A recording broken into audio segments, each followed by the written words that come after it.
ମିଠା ସିମେଇ ଖାଇ ଖାଇ ବୋର୍ ଲାଗୁଥିଲେ କେବେ ଏମିତି ନମକିନ୍ ସିମେଇ ଟ୍ରାଏ କରନ୍ତୁ। ଦେଖିବେ ସ୍ୱାଦ ଯେମିତି ଦୁଇଗୁଣ ଲାଗିବ। ତାହେଲେ ଚାଲନ୍ତୁ ଆରମ୍ଭ କରିବା।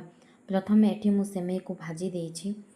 ଫୁଟଣ ପାଇଁ ମୁଁ ଏଠି ସୋରିଷ, ଜିରା, କଞ୍ଚାଲଙ୍କା, ଭୃଷଙ୍ଗ ପତ୍ର ପକାଇଦେଲି।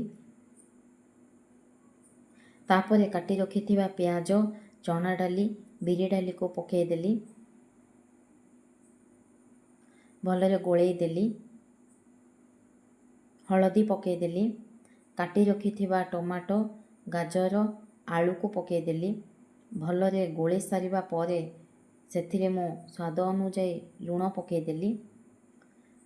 ତାପରେ ମୁଁ ମାପ ଅନୁଯାୟୀ ପାଣି ପକାଇଦେଲି। ଏଠି ମୁଁ 2 କପ୍ ସିମେଇକୁ 4 କପ୍ ପାଣି ଦେଇଛି। ତାପରେ ଭାଜି ରଖିଥିବା ସିମେଇକୁ ପକାଇଦେଲି। ଲୋ ମିଡ଼ିୟମ୍ ଫ୍ଲେମ୍ରେ ଗ୍ୟାସ୍କୁ ରଖି ସିଝିବା ପାଇଁ ଛାଡ଼ିଦେଲି। 4ରୁ 5 ମିନିଟ୍ ସିଝିବା ପରେ ଚେକ୍ କରିବା ସିମେଇ ସିଝି ଯାଇଥିବ। ଏବେ ଗରମା ଗରମ ରେଡ଼ି ହୋଇଗଲା ନମକିନ୍ ସିମେଇ।